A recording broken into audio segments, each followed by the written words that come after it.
Hello guys, how are you today? So, we are going to start our journey for the fundamental rights. It is one of the most important topic of your subject.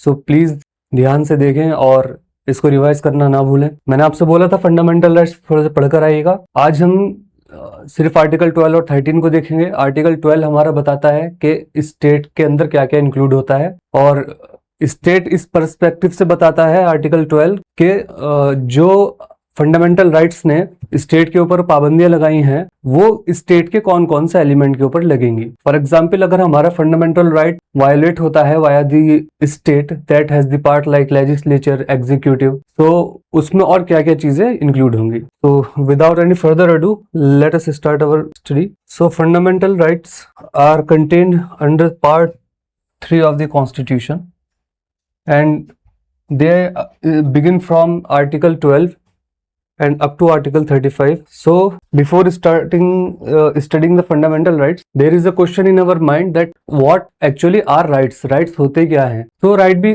मैं आपको simple language में बताता हूँ। Right कुछ भी एक ऐसी चीज है जो हमारे सोसाइटी के द्वारा रिकॉग्नाइज किए जाते हैं and which we can claim reasonably. ऐसा भी ना हो कि हम अनरीजनेबल क्लेम कर दें किसी और की चीज पर। फॉर एग्जांपल, किसी की प्रॉपर्टी है, हम उस पर क्लेम करने लगे कि हमारी प्रॉपर्टी है और हमारे पास कुछ उसका सबूत नहीं है, बस हम क्लेम कर रहे हैं, तो वो हमारा राइट नहीं होगा। हमारा राइट क्या होगा? जो रिकॉग्नाइज किया है सोसाइटी ने, जिसको लॉ प्रेस्क्राइब करती है और जो हम रीजनेबली क्लेम कर सकते हैं। These are called rights. So rights are the reasonable claim of a person recognized by the society and protected by law. For example, it is your right to express your thought. This is called freedom of speech and expression. So this is recognized by society, protected by law under Article 19, Clause 1, Subclause A, and it is we can reasonably claim this right of our freedom of speech and expression. Okay. Now, what are human rights, or we can say natural rights? Human rights or natural rights are those rights which a human being has on the virtue of being born,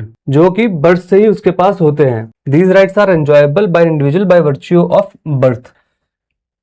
For example, right to life, right to liberty, right to walk on the street, ये आपका right है ना, ये तो human being का right है। Right to a dignified life, ये भी एक नेचुरल राइट है। और right to breathe natural right है। कोई आपसे ये थोड़ी कह देगा बस सांस मत लो या फिर खाना मत खाओ या फिर स्ट्रीट पर मत चलो, ये आपके नेचुरल राइट्स होते हैं। Now what are statutory right? Simply statutory हम उस चीज को बोलते हैं, चाहे स्टैट्यूटरी लॉ हो या स्टैट्यूटरी राइट हो, जो कि पार्लियामेंट बनाता है, जो पार्लियामेंट प्रेस्क्राइब करता है, उसको हम स्टैट्यूटरी कहते हैं। तो ये स्टैट्यूटरी राइट्स जो होते हैं ये इंडिविजुअल्स को प्रोवाइड कराए जाते हैं लॉ के जरिए। And since these are provided by the law, they can be taken away by law also. जैसे लॉ के जरिए प्रोवाइड कराए जा सकते हैं, वैसे ही लिए भी जा सकते हैं। पार्लियामेंट कोई लॉ कल को पास कर दे कि वोटिंग राइट फॉर एग्जांपल आपका एक स्टैट्यूटरी राइट है, फंडामेंटल राइट नहीं है, तो अगर कल को पार्लियामेंट कोई लॉ पास कर दे कि सिर्फ 50% ऑफ पर्सन्स कैन वोट और एज बढ़ा दे, 18 से 21 कर दे, 25 कर दे, तो वो एक स्टैट्यूटरी राइट है। तो जो लेस देन 25 एंड अबव 18 होंगे उनके पास फिर वो वोटिंग राइट नहीं रहेगा, इनकेस गवर्नमेंट ऐसा करती है तो। For example, consumer protection act इसका एग्जाम्पल है एक, gives you the right to save goods fair price and the ability to file complaints if products are defective. अगर कल को ये कंज्यूमर प्रोटेक्शन एक्ट रिपील हो जाता है तो फिर हमारे पास ये राइट्स नहीं रहेंगे। तो ये एक स्टैट्यूटरी राइट है जो कि हमसे छीना जा सकता है और हम इसको फिर क्लेम नहीं कर सकते किसी भी कोर्ट में। Constitutional rights, constitutional rights simply are those rights that are mentioned in the constitution. For example, right to vote is mentioned in the constitution. It is a simple a constitutional right, not a fundamental right. What are fundamental rights then? Fundamental rights are those rights that are prescribed in a particular part of the constitution. For example, in Indian constitution they are mentioned under part 3. Fundamental rights are the rights that enjoys a special position and are mentioned in the constitution at a particular place. Special position होती है उनकी और वो एक particular place पर ही होते हैं। For example, part 3 of the Indian constitution. Constitutional rights क्या होते हैं? Which are mentioned in the constitution but are not mentioned in the part 3। Part 3 के अलावा जितने भी राइट्स हमारे कॉन्स्टिट्यूशन में दे रखे हैं वो सारे कॉन्स्टिट्यूशनल राइट्स हैं। तो बेसिकली फंडामेंटल राइट्स भी कॉन्स्टिट्यूशनल राइट्स हैं, बट सारे कॉन्स्टिट्यूशनल राइट्स फंडामेंटल राइट्स नहीं है। तो अब फंडामेंटल राइट्स और कॉन्स्टिट्यूशनल राइट्स में क्या फर्क है? क्यों हमने फंडामेंटल राइट्स को एक अलग पार्ट में रखा है? बिकॉज फंडामेंटल राइट्स के पास एक प्रोटेक्शन है। किसकी प्रोटेक्शन है? ये प्रोटेक्शन है सुप्रीम कोर्ट की। Supreme court is the protector of fundamental right of any person.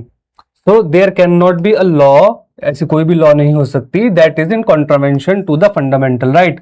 अगर कोई ऐसी लॉ पास करता है पार्लियामेंट या फिर स्टेट लेजिस्लेचर, तो फिर उस केस में अगर कोर्ट को ये लगता है कि that law is violating a fundamental right of a person और public, then the court will strike that law down. Okay, a person whose fundamental right is violated can approach the Supreme Court directly.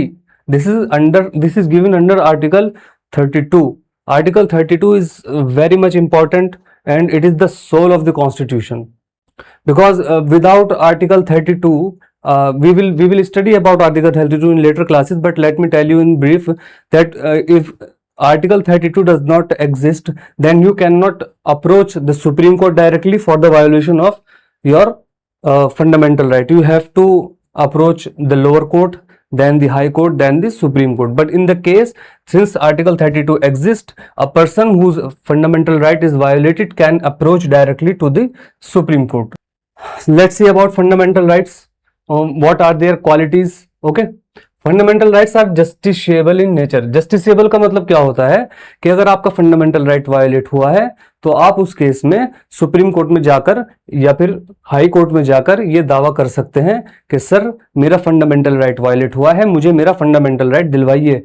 Supreme court की फिर ये duty बनती है या high court की, जहां पर भी आप जाएंगे, कि अगर उन्हें लगता है कि आपका फंडामेंटल राइट सही में वायलेट हुआ है तो वो आपको आपका फंडामेंटल राइट दिलवाएंगे। Justiciable in nature, that is one can approach the court for their enforcement. In rights के एनफोर्समेंट के लिए कोई भी कोर्ट जा सकता है, इसका मतलब होता है justiciable. Most of the fundamental rights are negatively worded. Negatively worded का सिंपली मीनिंग ये होता है कि ये गवर्नमेंट के ऊपर लिमिटेशंस लगाते हैं, गवर्नमेंट के एक्ट्स के ऊपर लिमिटेशंस लगाते हैं। फॉर एग्जांपल, ये हमारा हक है, ये हमारा राइट है, एक freedom of speech and expression, ठीक है। तो अगर government unnecessary without any reason हमारे ऊपर ये रेस्ट्रिक्शन लगाती है कि कल से कुछ लोग जो हैं वो बोलेंगे नहीं पब्लिक में आके, या फिर इस मैटर पर नहीं बोल सकते या फिर उस मैटर पर नहीं बोल सकते, विदाउट एनी रीजन, अगर ऐसा करती है गवर्नमेंट, तो फिर सुप्रीम कोर्ट क्या करेगा? उस ऑर्डर को या फिर उस लॉ को जो गवर्नमेंट ने बनाया है उसे लगेगा कि वायलेट कर रहा है हमारा freedom of speech and expression, वो उसको स्ट्राइक डाउन कर देगा। तो ये नेगेटिवली वर्डेड है। नेगेटिवली वर्डेड मतलब ये स्टेट पर लिमिटेशंस डाल रहे हैं, limitations on the powers of the state. They are available against both कौन? स्टेट और अदर इंडिविजुअल्स। अगर स्टेट वायलेट करता है तो उनके खिलाफ भी अवेलेबल है, और अगर कोई दूसरा इंडिविजुअल आपका फंडामेंटल राइट स्निच करता है तो उसके लिए भी आप कोर्ट जा सकते हैं। इट कैन बी अमेंडेड, ये सुनिए, ये बहुत अच्छी बात है, ये अमेंड किए जा सकते हैं, रिपील भी किए जा सकते हैं और सस्पेंड भी किए जा सकते हैं। सस्पेंड कब होते हैं? For example emergency, during emergency हमारे फंडामेंटल राइट्स सस्पेंड हो जाते हैं कुछ राइट्स को छोड़कर। That we will study when we will study about the emergency and those fundamental rights especially. Now fundamental rights are available to both citizens and non-citizens. कुछ rights ऐसे हैं जो सिर्फ और सिर्फ citizens के पास ही हैं, बाकी फंडामेंटल राइट्स ऐसे हैं जो बोथ सिटीजन्स के पास भी हैं और जो नॉन सिटीजन्स हैं, जो इंडिया के रहने वाले नहीं हैं, जिनके पास इंडिया की सिटीजनशिप नहीं है, वो उनको भी अवेलेबल हैं। सिटीजन्स के लिए कौन कौन से हैं? For example article 15, article 16, article 19, 29 and 30 are available only to citizens of India. बाकी अदर राइट जो हैं, फॉर एग्जाम्पल आर्टिकल 14 हो गया, आर्टिकल 17 हो गया, आर्टिकल 22, 23, 24, 25, 26, 27, 28, ये सारे फंडामेंटल राइट्स जो हैं वो available to both citizens and non citizens है। Okay, Now let us start our definition of the state, that is Article 12.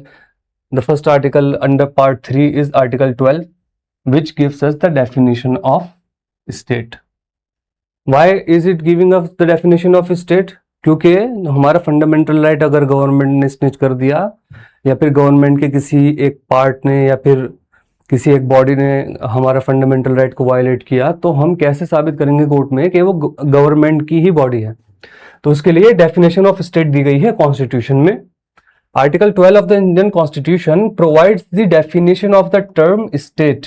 Essentially it tells on whom the limitations provided by the fundamental rights would be applicable. किसके ऊपर limitations applicable होंगी जो कि fundamental rights के अंदर limitations दी गई हैं. The meaning of state as per Article 12, अगर आप Article 12 पढ़ेंगे तो उसमें क्या क्या है? स्टेट्स के पार्ट, पार्लियामेंट है इंडिया का, इंडिया की सेंट्रल गवर्नमेंट है, स्टेट लेजिस्लेचर है, स्टेट लेजिस्लेचर जिसमें आपका लेजिस्लेटिव असेंबली और लेजिस्लेटिव काउंसिल्स आते हैं, स्टेट गवर्नमेंट इंक्लूड है, लोकल और अदर अथॉरिटीज. अब ये लोकल और other authorities within the territory of India और under the government of India.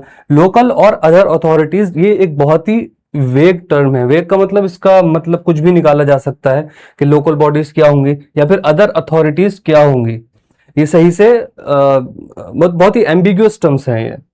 तो सुप्रीम कोर्ट अपने कुछ शुरू के जजमेंट्स में लोकल अथॉरिटीज की हमें डेफिनेशन देता है. लोकल अथॉरिटीज वो बॉडीज हैं जो एक्सरसाइज करती हैं लोकल पब्लिक फंक्शंस. अब आप सोचिए ऐसे कौन सी बॉडीज हो सकती हैं जो लोकल पब्लिक फंक्शंस परफॉर्म करती हैं? सोचिए जल्दी से. हमारी जो पंचायत होती हैं वो करती हैं, म्यूनिसिपैलिटी होती हैं जिन्हें हम नगर पालिका बोलते हैं वो करती हैं, म्यूनिसिपल कॉरपोरेशंस होते हैं फॉर एग्जांपल बीएमसी, और इसके अलावा बाकी जो भी अपनी अलग एक लोकल पब्लिक फंक्शन परफॉर्म कर रही होगी उसको हम लोकल अथॉरिटीज के या लोकल बॉडीज के अंदर काउंट करते हैं. ये सुप्रीम कोर्ट ने बताया. Now what does other authorities mean? Other authorities का क्या मतलब है? ये भी एक एम्बिगुअस टर्म है. तो in the first few judgements supreme court ने क्या कहा कि जो अदर अथॉरिटीज हैं वो सिर्फ वही बॉडीज को इंक्लूड करेंगे जो एक्सरसाइज करती हैं सॉवरिन और गवर्नमेंट लाइक फंक्शंस. जो कि सॉवरिन या फिर कोई गवर्नमेंट लाइक फंक्शंस परफॉर्म कर रही हैं, सिर्फ वही बॉडीज इंक्लूड होंगी. अब इसमें इलेक्ट्रिसिटी बोर्ड तो कोई गवर्नमेंट का फंक्शन परफॉर्म नहीं कर रहा, वो इंक्लूड नहीं होगा. यूनिवर्सिटी है जो सेंट्रल गवर्नमेंट के अंडर आती है या स्टेट गवर्नमेंट के अंदर आती है, वो तो कोई गवर्नमेंट का फंक्शन परफॉर्म नहीं कर रही है, तो वो भी इसके अंडर नहीं आएगी. ठीक है, तो एक बहुत ही नैरो डेफिनेशन है. अब हम स्टेचुअरी बॉडीज की अगर बात करें, जैसे इलेक्ट्रिसिटी बोर्ड हो गया या फिर ओएनजीसी हो गया या फिर एलआईसी हो गया या फिर रिजर्व बैंक ऑफ इंडिया हो गया, है तो ये भी गवर्नमेंट के ही पार्ट, ये भी तो गवर्नमेंट के अंडर आते हैं. अगर इन्होंने हमारा कोई फंडामेंटल राइट वायलेट किया तो फिर इनके खिलाफ तो हम जा ही नहीं सकते सुप्रीम कोर्ट में. तो अजय हासिया वर्सेस खालिद मुजीब का केस है, उसमें सुप्रीम कोर्ट क्या कहता है कि there should be a test of instrumentality. Test of instrumentality होना चाहिए ये जांच करने के लिए कि कोई बॉडी वो गवर्नमेंट का पार्ट है या नहीं है, मतलब उस बॉडी के ऊपर लिमिटेशंस लगेंगी या नहीं लगेंगी, उसके लिए उस बॉडी को टेस्ट ऑफ इंस्ट्रूमेंटैलिटी पास करना चाहिए. तो So in Ajay Hasia versus Khalid Mujib case, Supreme Court laid down the test of instrumentality to determine whether a particular entity falls under the scope of the term state or not. Then let's move on. What is test of instrumentality? हम एक बार देख लेते हैं कि test of instrumentality क्या होता है. अगर पूरा ही शेयर कैपिटल जो है एंटिटी का वो गवर्नमेंट ने हेल्ड किया हुआ है तो वो एक क्या हो जाएगा? एक गवर्नमेंट की बॉडी मानी जाएगी. और अगर हमारा फंडामेंटल राइट वो बॉडी वायोलेट करती है then we can approach to the supreme court. इसका एग्जांपल है HAL हिंदुस्तान एरोनॉटिक्स लिमिटेड. अगर financial assistant provided to an entity इतना ज्यादा है कि उसकी मेजर एक्सपेंडिचर डिमांड्स बॉडी की वो मीट हो रही हैं उस उस असिस्टेंस से, फाइनल असिस्टेंस से, तो वो भी गवर्नमेंट की बॉडी का ही पार्ट माना जाएगा। If an entity enjoy state conferred monopoly, अगर किसी एंटिटी के पास स्टेट कन्फर्ड मोनोपोली है कुछ काम करने के लिए, फॉर एग्जांपल न्यूक्लियर रिएक्टर बनाने के लिए एक कंपनी है BARC बार्क, तो उसके पास यूरेनियम एनरिचमेंट का काम है, उसको स्टेट कन्फर्ड मोनोपोली है इंडिया में। या फिर कोल इंडिया लिमिटेड की बात करें तो कोल इंडिया लिमिटेड को स्टेट कन्फर्ड मोनोपोली है कोल माइंस एलोकेट करने के लिए या फिर कोल निकालने के लिए। तो अगर ऐसी कोई भी बॉडी हो जो स्टेट कन्फर्ड मोनोपोली एंजॉय करे, उसके खिलाफ भी हम सुप्रीम कोर्ट में जा सकते हैं अगर वो हमारा फंडामेंटल राइट वायलेट करती है। इसके अलावा if state enjoys deep and pervasive control, मतलब बहुत ही गहरा और परसुएसिव कंट्रोल। परवेसिव का मतलब होता है कि गवर्नमेंट के हिसाब से ही चल रही है वो बॉडी। तो अगर कोई ऐसी बॉडी है जिसके ऊपर स्टेट का बहुत गहरा प्रभाव है, तो वो भी गवर्नमेंट के अंडर ही मानी जाएगी। फॉर एग्जाम्पल ONGC एक ऐसी बॉडी है, एक ऐसी एंटिटी है जिसके ऊपर गवर्नमेंट का डीप और परवेजिव कंट्रोल रहता है। ONGC के जितने भी ONGC मान लीजिए या RBI मान लीजिए, इनके जो भी वो काम करने वाले होते हैं वो गवर्नमेंट ही तो चूज करती है, गवर्नमेंट ही सेलेक्ट करती है इनके सर्वेंट्स को। उसके अलावा क्या है, लास्ट क्या है number, if the functions performed by an entity are in the nature of public functions और for the welfare of the people. या तो पब्लिक फंक्शन हो, पब्लिक फंक्शन का नेचर हो उसका, या फिर वेलफेयर ऑफ द पीपल हो। इसके एग्जाम्पल क्या हो सकते हैं, गवर्नमेंट स्कूल हो सकता है, यूनिवर्सिटीज हो सकती हैं, रेलवेज हो सकती है, और ट्रांसपोर्टेशन हो सकता है जो गवर्नमेंट के अंडर आता है। ठीक है, चाहे वो स्टेट गवर्नमेंट के अंडर आए या फिर सेंट्रल गवर्नमेंट के अंडर आए। फॉर एग्जाम्पल मेट्रो हो गई। फॉर एग्जाम्पल मेट्रो क्यों कह रहा हूं मैं, क्योंकि मेट्रो का टिकट बहुत ही लो प्राइस पर रखा गया है ताकि हर कोई इसमें सफर कर सके। गवर्नमेंट स्कूल में भी फीस बहुत कम होती है, गवर्नमेंट यूनिवर्सिटीज में भी फीस बहुत ज्यादा कम होती है। तो ये सब जो है पब्लिक वेलफेयर का काम कर रहे हैं और ये गवर्नमेंट के अंडर ही आते हैं। That's why they are a part of the governmental body and against them we can approach directly to the Supreme Court if they violate any of the fundamental right of ours. Okay, तो इसको आप पढ़ लीजिएगा एक बार अच्छे से, test of instrumentality. Now the question arises that ये जो सारी बात अभी तक सुप्रीम कोर्ट कर रहा था कि भाई कौन कौन से चीजें आती हैं स्टेट के अंदर जिनके ऊपर लिमिटेशंस लगता है, तो सुप्रीम कोर्ट ने बताया पहले सॉवरेन और गवर्नमेंट लाइक फंक्शंस, उसके बाद एक्सपेंड कर दिया है टेस्ट ऑफ इंस्ट्रूमेंटेलिटी से कि जो भी टेस्ट ऑफ इंस्ट्रूमेंटेलिटी पास करेगी बॉडी वो गवर्नमेंट के अंडर आएगी अंडर आर्टिकल 12, जिसके ऊपर लिमिटेशंस लगाई जा सकती हैं। अब बात ये उठती है क्या जुडिशरी भी स्टेट है या नहीं है, क्योंकि जुडिशरी भी तो कुछ फंक्शन ऐसा करती है कि जो स्टेट के अंदर आ सकते हैं। तो जुडिशरी का कहना यह है कि judiciary performs two kind of functions. पहला फंक्शन वो है जिसमें वो केसेस सुनती है और उनको रिजॉल्व करती है, कंफ्लिक्ट को रिजॉल्व करती है, जिसे हम जुडिशियल फंक्शंस कहते हैं। और दूसरा फंक्शन जुडिशरी का होता है सिंपल एडमिनिस्ट्रेशन का। फॉर एग्जाम्पल कोई पोस्ट खाली है, उसके ऊपर किसी को बिठाना है, मतलब उसको किसको सेलेक्ट करना है, तो एक तो जुडिशियल फंक्शंस हो गए और एक एडमिनिस्ट्रेटिव फंक्शंस हो गए। जब भी जुडिशियल फंक्शंस होंगे, जुडिशियल फंक्शंस क्या होते हैं, व्हेन जुडिशरी प्रोनाउंसेस ऑर्डर्स, कोई ऑर्डर प्रोनाउंस किया, हियर डिस्प्यूट्स, कोई डिस्प्यूट सुने, या फिर provide an interpretation of laws, या फिर लॉ की इंटरप्रिटेशन देता है, तो उसे हम कहते हैं जुडिशियल फंक्शंस। एडमिनिस्ट्रेटिव फंक्शंस में क्या आता है, appointment of staff, maintenance of infrastructure, making rules for its own functions, ये सब आते हैं एडमिनिस्ट्रेटिव फंक्शंस में कि इसका एडमिनिस्ट्रेशन कैसे काम करेगा। तो जुडिशरी का कहना यह है कि whenever judiciary is exercising judicial functions it will not be considered as the body of the government. क्योंकि देखो सिंपल सी बात है, अगर जुडिशियल फंक्शंस में हम ये मान लें कि जुडिशरी एक बॉडी है गवर्नमेंट की और कोई पर्सन पहुंचता है जुडिशरी में एक गवर्नमेंट के खिलाफ कोई केस लेकर, कि गवर्नमेंट ने मेरा एक फंडामेंटल राइट वायलेट कर दिया है, आप मेरी बात सुनिए, मुझे मेरा फंडामेंटल राइट दिलवाइए।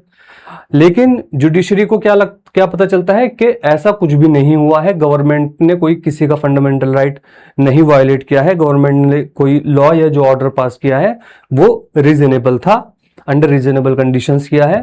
तो उस केस में जुडिशरी उस पर्सन के खिलाफ ऑर्डर पास करेगी, उस पर्सन के खिलाफ जो है डिस्प्यूट का रिजल्ट देगी। अब अगर हम इसको ही मान लें जुडिशियल फंक्शन को कि ये भी गवर्नमेंट बॉडी के अंदर आता है, तो फिर तो वो रीअपील कर सकता है ना सुप्रीम कोर्ट में, या कि मेरा फंडामेंटल राइट वायलेट किया है गलत जजमेंट देकर, ऐसा भी तो हो सकता है। तो इसलिए जुडिशियल फंक्शंस जो हैं वो हमारे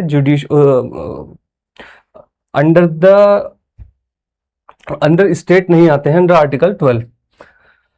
The court has stated that the judiciary performing administrative functions such as appointment, removal of staff, maintenance of infrastructure, etc.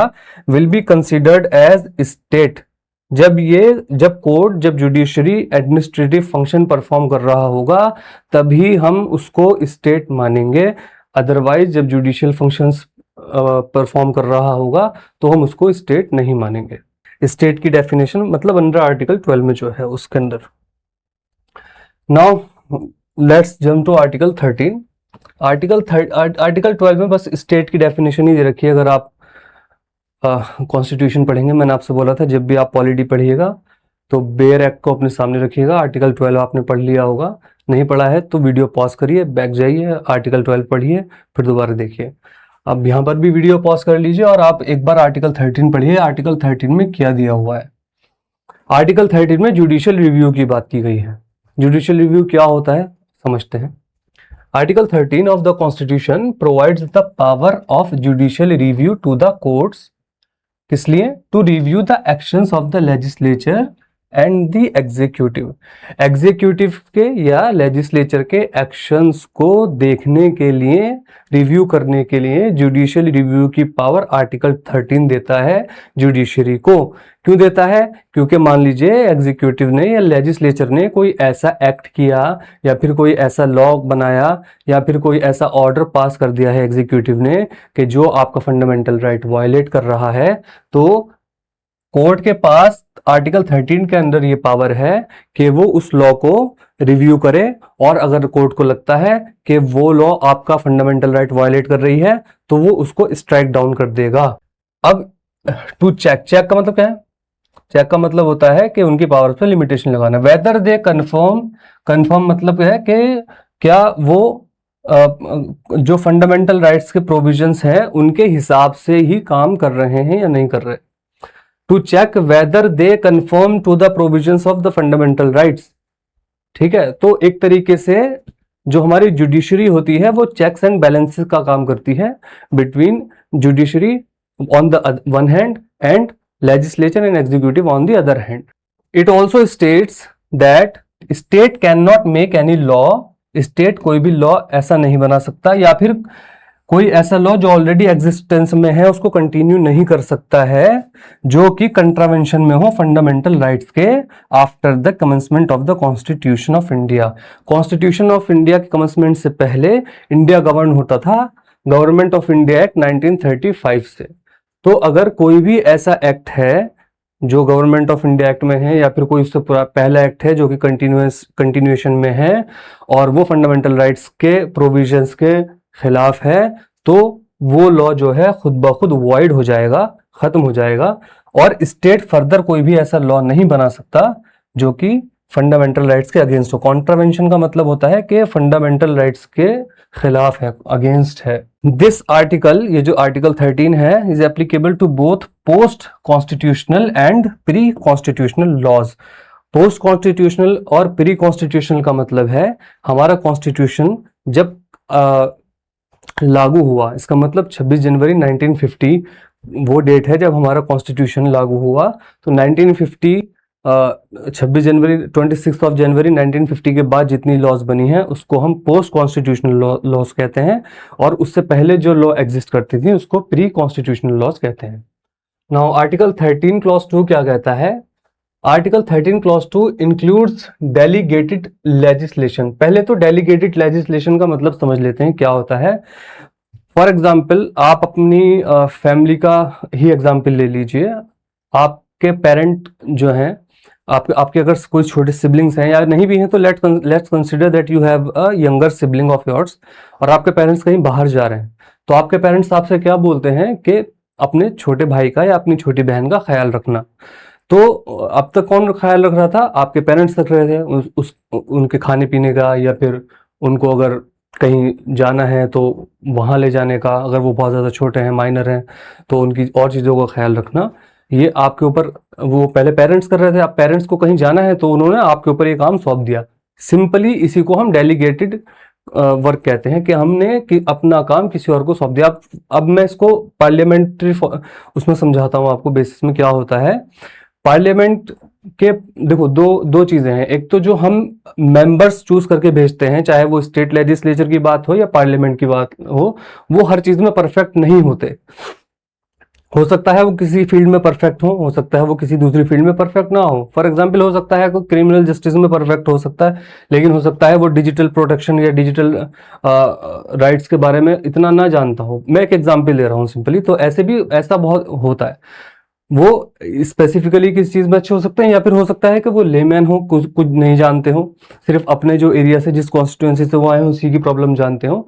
तो उस केस में क्या करते हैं, पार्लियामेंट जो है एक लॉ पास करने के बाद उसके रूल्स और रेगुलेशंस का जो काम है वो एग्जीक्यूटिव को दे देता है, जो कि ब्यूरोक्रेसी होती है, कि आप अब इसके हिसाब से रूल्स एंड रेगुलेशन बनाइए, सारे पूरे इंडिया को जहन में रखते हुए, या फिर अगर स्टेट लेजिस्लेचर की बात करें तो स्टेट को और स्टेट के डिस्ट्रिक्ट को जहन में रखते हुए। इसी को हम कहते हैं डेलीगेटेड और सबऑर्डिनेट लेजिस्लेशन। अब इसको एक बार पढ़ लेते हैं। At times the legislature may delegate its powers to make laws to the executive. अपनी पावर को वो डेलीगेट कर सकता है एग्जीक्यूटिव को लॉ बनाने की। और जो सच लॉज जो बनती हैं made by the executive are called delegated legislation. काफी टाइम ऐसा भी होता है कि पार्लियामेंट के पास टाइम ही नहीं होता। फॉर एग्जाम्पल, मेंबर्स को अपनी कॉन्स्टिट्यूएंसी में भी काम करना है, मेंबर्स पार्लियामेंट के मेंबर्स का जो काम होता है वो और भी बहुत कुछ देखना होता है। तो उनके पास इतना टाइम भी नहीं होता कि वो बैठ के हर एक लॉ के लिए रूल्स एंड रेगुलेशन बनाए। और हमें हमें अभी ये भी देखने को मिल रहा है पिछले काफ़ी सालों से कि हमारे पार्लियामेंट का जो सेशन है वो बहुत ही छोटा, मतलब कम दिनों का होता जा रहा है। तो इतने कम दिनों में बहुत सारे लॉज के रूल्स एंड रेगुलेशन बनाना पॉसिबल नहीं होता। Now meaning of the term to the extent of, अगर आप अपनी वो देखेंगे कॉन्स्टिट्यूशन वाली बुक जो मैंने बताया था आपको, तो उसमें आप आर्टिकल 2 खोलिए और आर्टिकल 13 क्लॉज 2 खोलिए और वो पढ़िए। The state shall not make any law which takes away और एब्रिजेस, जो छीन ले या फिर खत्म कर दे, the rights conferred by this part, by this मतलब by the part 3, and any law made in contravention of this clause. कोई भी लॉ जो कंट्रावेंशन में बना है इस क्लॉज के, क्लॉज 2 के, shall to the extent of the contravention be void। अब यहां पे to the extent of the contravention का क्या मतलब है? फॉर एग्जाम्पल, पार्लियामेंट ने एक सिंपली लॉ बनाया कि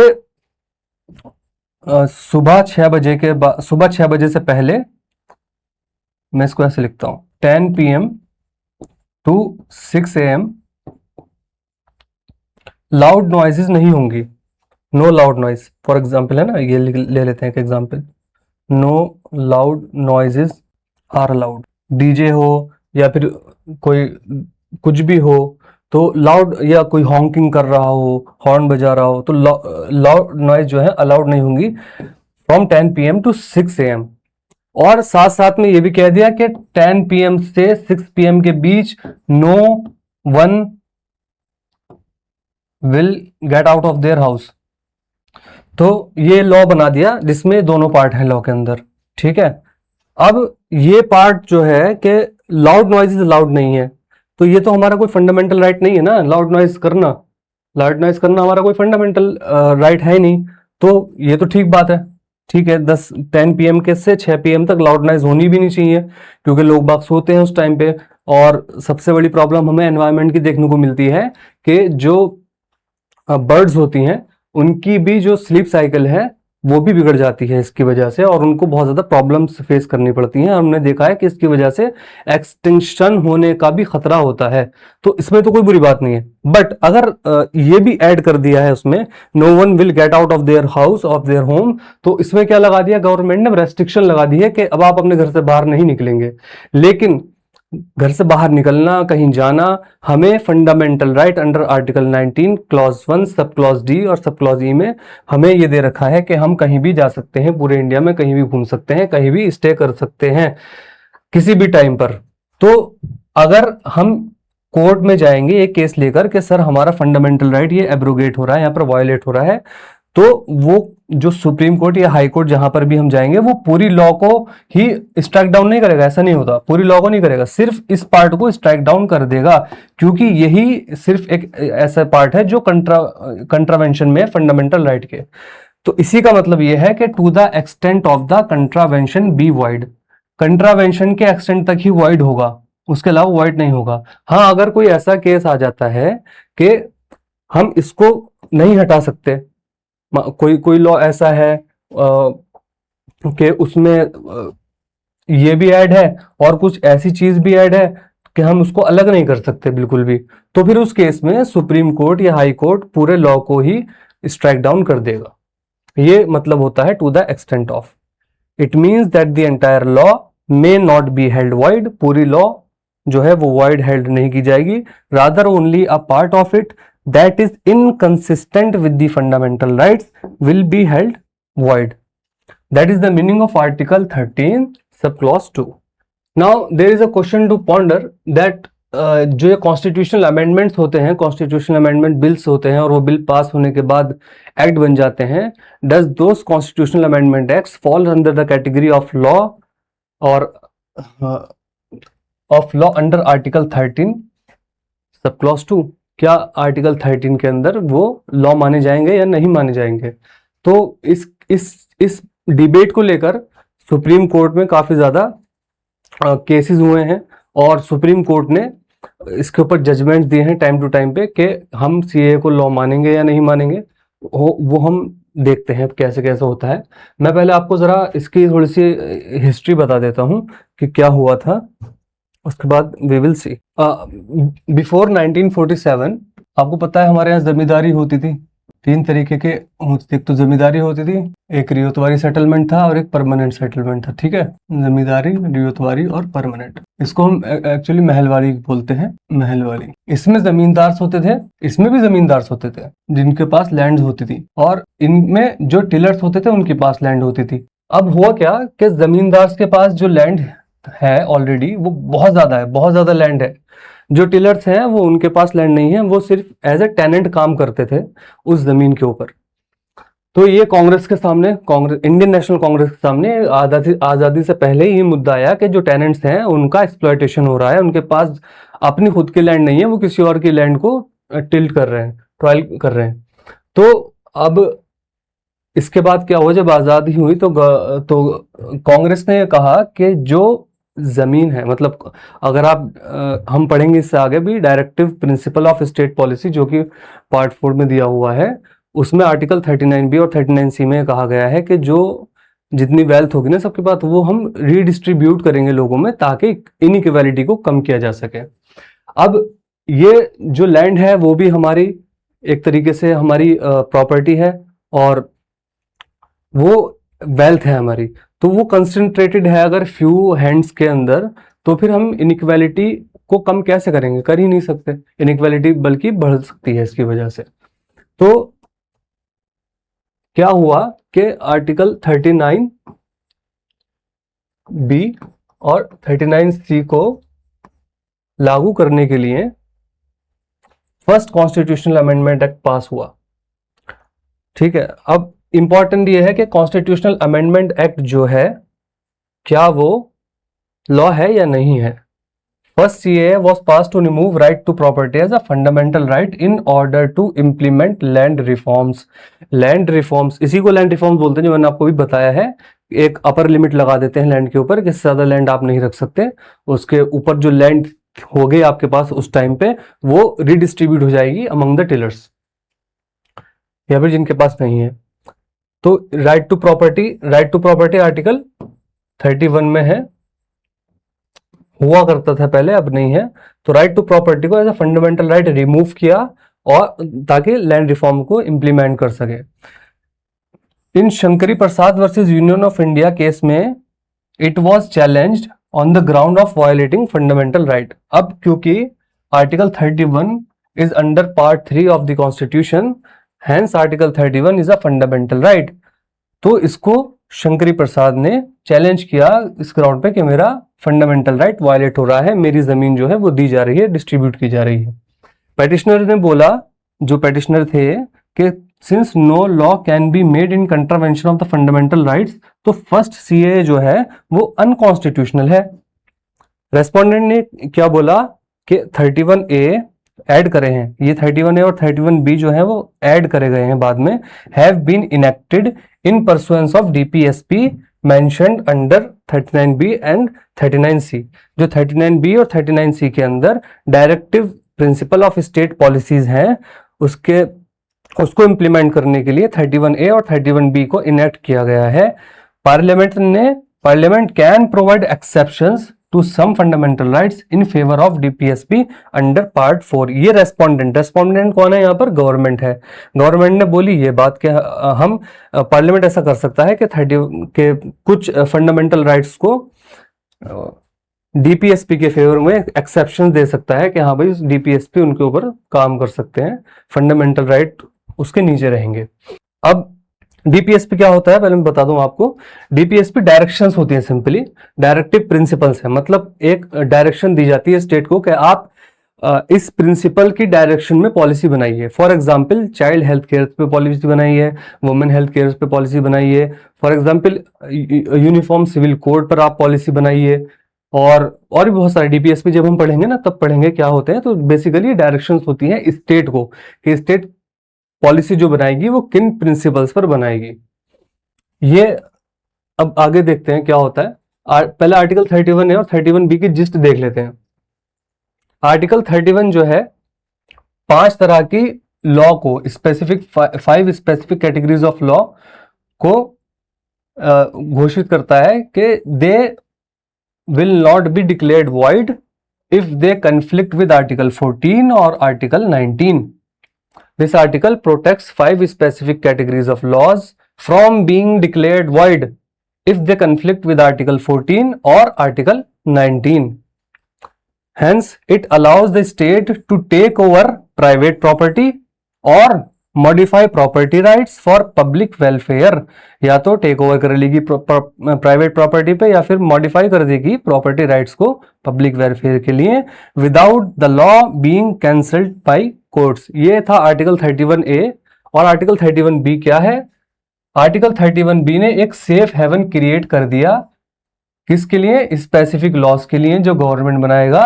और ये कह दिया कि एक नया स्केड्यूल बनाया, 9th स्केड्यूल। हमने पढ़ा था जब कॉन्स्टिट्यूशन कमेंसमेंट हुआ था तो सिर्फ 8th स्केड्यूल थे, तो 9th स्केड्यूल बनाया और ये कहा कि जो भी law parliament will made and parliament will put under schedule 9, those law will not be declared void by any court on the ground that law is violating fundamental right। अगर central या फिर स्टेट लॉ 9th स्केड्यूल में added हो जाती है, so it can not be declared void by any court on the ground that it violets any of the fundamental rights. ये था article 31B। अब ये दोनों आर्टिकल्स को लेकर केस चलता है सुप्रीम कोर्ट में, Shankari Prasad versus union of India, जिसमें कहते हैं कि आर्टिकल 31 है और 31B जो है वो मेरा आर्टिकल 31 जो राइट टू प्रॉपर्टी था उसको वायलेट कर रहा है। सुप्रीम कोर्ट क्या कहता है? अब 39B और 39C और देख लेते हैं उससे पहले कि 39B और 39C जो हैं डीपीएसपी के आर्टिकल हैं 39B और 39C। 39B बात कर रहा है फेयर डिस्ट्रीब्यूशन ऑफ रिसोर्सेज, मतलब रिसोर्सेज हैं हमारे पास, उसका डिस्ट्रीब्यूशन फेयर होना चाहिए। कोई हकदार ज्यादा है तो उसको उतना ही मिलना चाहिए जितना उसने काम किया है। अगर मैंने 12 घंटे कहीं पर काम किया है और मेरी मेहनत ज्यादा है तो मुझे ज्यादा मिलना चाहिए। किसी ने कम काम किया है, उसकी मेहनत कम है तो उसे कम मिलना चाहिए। That is called the fair distribution of resources. The state must direct its policy to ensure that the ownership and control of the material resources of the community, जो ओनरशिप और कंट्रोल है मटेरियल रिसोर्सेज का community की, for example land हो गई, for example money हो गई, for example real estate हो गया, या फिर आज के ज़माने में हम देख सकते हैं कि डिजिटल वर्ल्ड में भी बहुत सारी चीज़ें हैं, are distributed to best serve the common good, common good को सर्व करने के लिए उन्हें डिस्ट्रीब्यूट करना चाहिए स्टेट को। It encourages national wealth, land, infrastructure and public assets to benefit society. National wealth हुई या लैंड हुई या इंफ्रास्ट्रक्चर हुआ या पब्लिक एसेट्स हुए, उसको सोसाइटी के बेनिफिट के लिए काम में लगा देना चाहिए as a whole, rather than a privileged few, किसी चंद लोगों के लिए नहीं बल्कि पूरे नेशन के लिए इन चीज़ों को पूरे नेशन के और पूरी सोसाइटी के बेनिफिट के लिए डिस्ट्रीब्यूट कर देना चाहिए। Now what does article 39C says? Article 39C simply says prevention of wealth concentration, मतलब वेल्थ जो है वो कुछ ही लोगों के हैंड में नहीं होनी चाहिए, वो डिस्ट्रीब्यूटेड होनी चाहिए। The state must ensure that the operations of the economic system, operation economic system का ही ऐसा हो कि उसका रिजल्ट ये ना निकले, कंसंट्रेशन ना निकले in the hands of few, ठीक है। और मीन्स ऑफ प्रोडक्शन ऐसा होना चाहिए कि वो कॉमन डेट्रीमेंटल नहीं होना चाहिए, मतलब हार्म नहीं करे पब्लिक को। ऐसा ना हो कि हमारे इकोनॉमिक सिस्टम में सिर्फ कुछ ही लोग ऊपर चढ़ के बैठे हैं और उन्हीं के पास सारी वेल्थ है, बाकी के जो लोग हैं 90% वो पुअर हैं, 1% जो है वो बहुत अमीर है। 1% के पास 40% इनकम है और 50% के पास बहुत कम इनकम है, ठीक है। ऐसा नहीं होना चाहिए। इट स्टॉप्स मोनोपोलीज, मोनोपोलीज खत्म हो जानी चाहिए, कॉर्पोरेट होर्डिंग खत्म हो जानी चाहिए एंड अनफेयर मार्केट डोमिनेंस भी खत्म हो जाना चाहिए। Where power sits in too few hands, बहुत ही कम हैंड्स के अंदर पावर रहती है इन केसेस में।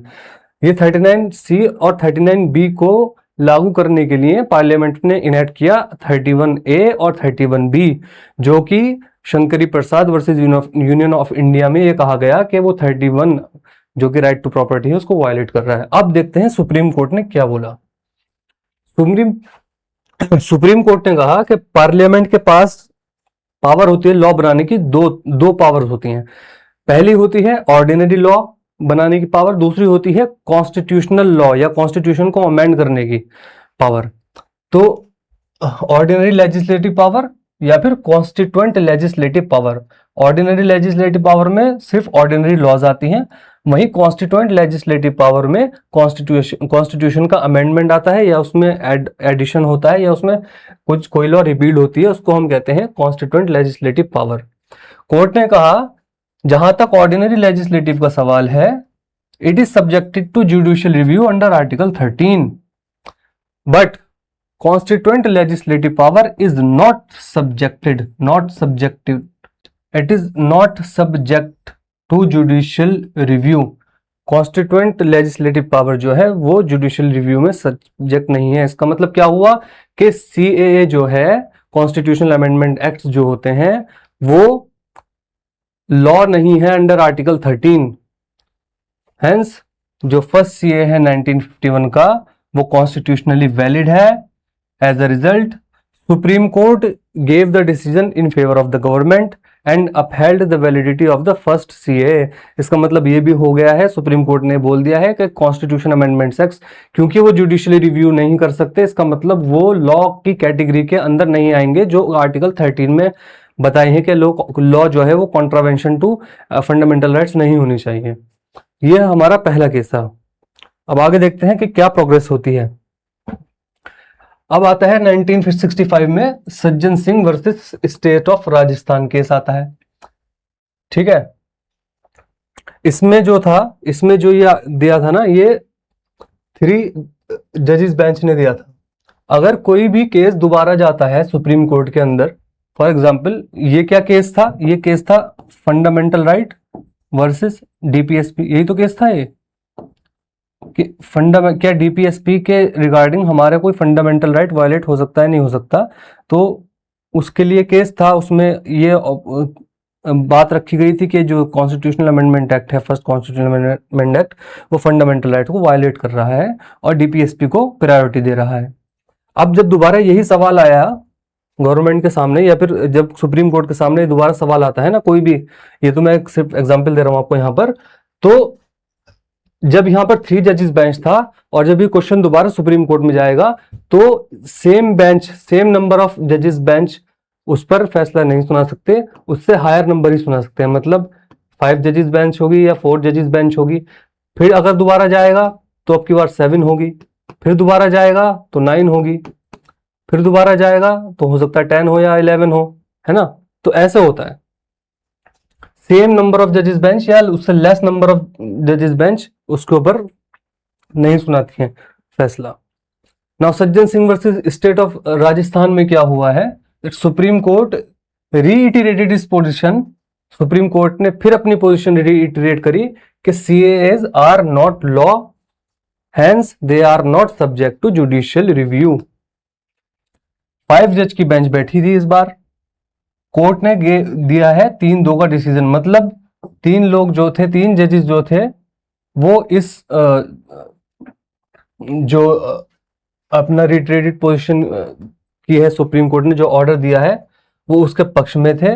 2 लोग जो थे उन्होंने डिसेंट किया इससे, where dissenting opinion provided by justice Hidayatullah and justice Mudholkar paved the way for future judgments of the supreme court. ये हम अभी देखेंगे कुछ टाइम के बाद ही कि कैसे जस्टिस हिदायतुल्लाह और जस्टिस मुदोलकर ने जो डिसेंटिंग ओपिनियन दिए थे अपने इस चीज के ऊपर कि हमारा जो सीए है क्या वो फंडामेंटल राइट्स को वायलेट कर सकते हैं, अमेंड कर सकते हैं, रिपील कर सकते हैं, या फिर उसमें उसको इस तरीके से कम कर सकते हैं कि उसका फंडामेंटल राइट का कोई मतलब ही न रह जाए।